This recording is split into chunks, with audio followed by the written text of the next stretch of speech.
Саламатсыздар урматтуу бир туугандар. Тоодогуна саатты улантабыз. Бүгүн биз сиздер менен душмандарыңарды сүйгүлө деген теманы бирге карайбыз.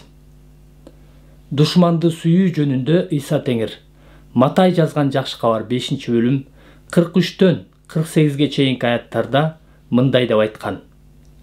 Жакыныңды сүй, душманыңды жек көр деп айтылганын уккансыңар. Ал эми мен силерге мындай демекчимин. Душманыңарды сүйгүлө. Силерди каргагандарга батаңарды бергиле. Силерди жек көргөндөргө жакшылык кылгыла. Силерди таарынткандар үчүн жана куугунтуктагандар үчүн сыйынгыла. Ошондо силер асмандагы атаңардын уулдары болосуңар. Анткени ал өз күнүн жаманга да, жакшыга да тийгизип, жамгырын адилеттүүгө да, адилетсизге да жаадырат. Силерди жакшы көргөндөрдү гана жакшы көрсүңөр. Силерге кайдагы сыйлык? Салык жыйноочулар деле ошентишет эмеспи? Эгерде бир туугандарыңар менен гана саламдашсаңар, анда эмне өзгөчөлүгүңөр бар? Бутпарастар деле ошентишет эмеспи? Ошондуктан асмандагы атаңар кандай жеткилең болсо, силер да ошондой жеткилең болгула.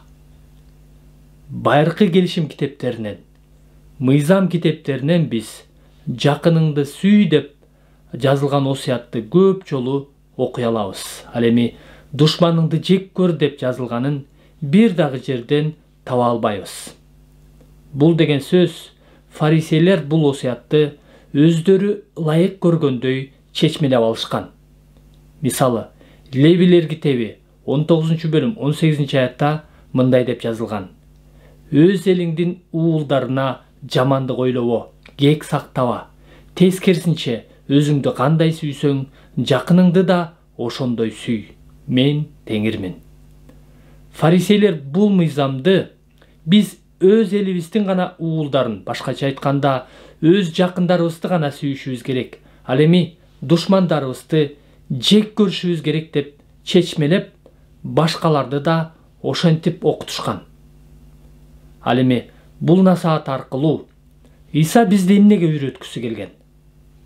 Душманыңарды сүйгүлө, силерди каргагандарга батаңарды бергиле, силерди жек көргөндөргө жакшылык кылгыла, силерди таарынткандар үчүн жана куугунтуктагандар үчүн сыйынгыла деп айтуу менен Иса бизди эмнеге үйрөткүсү келген?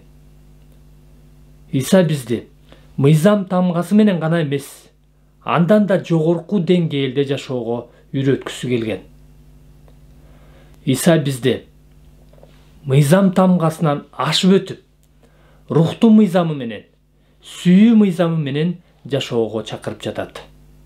Анткени сүйүү чыдамдуу, боорукер, сүйүү көрө албастык кылбайт, мактанбайт, текеберденбейт, адепсиздик кылбайт, өз пайдасын көздөбөйт, ачууланбайт, кек сактабайт, адилетсиздикке кубанбайт, чындыкка кубанат, баарын жаап коет, баарына ишенет, баарынан үмүт үзбөйт, баарын көтөрөт.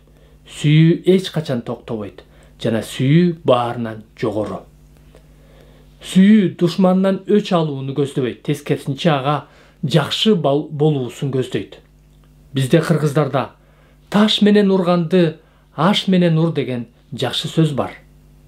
Мына ушул макал Иса Теңирдин айткандарына да дал келет.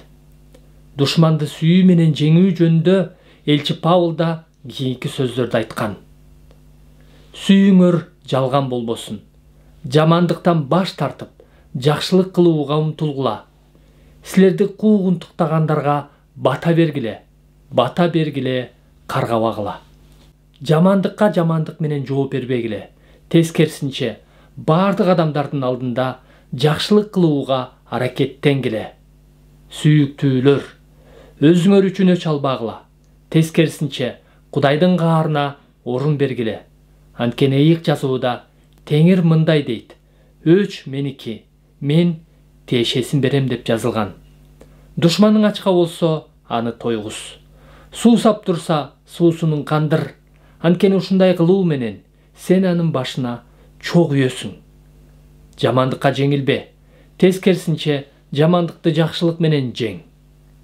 Ушул насааттын аягында Иса Теңир бизге асмандагы атаңар кандай жеткилең болсо, силер да ошондой жеткилең болгула дейт.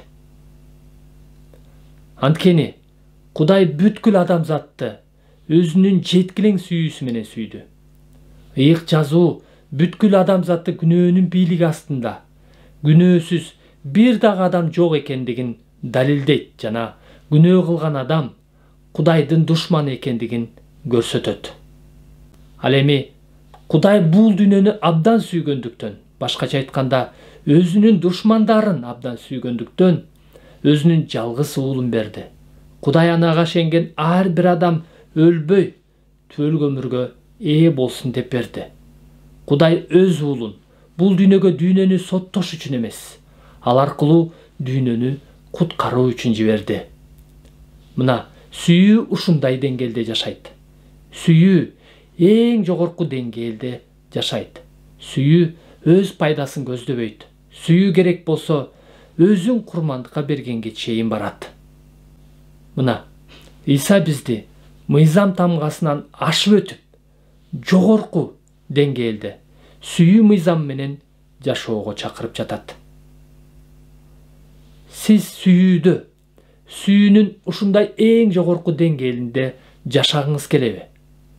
Тандоо сизде.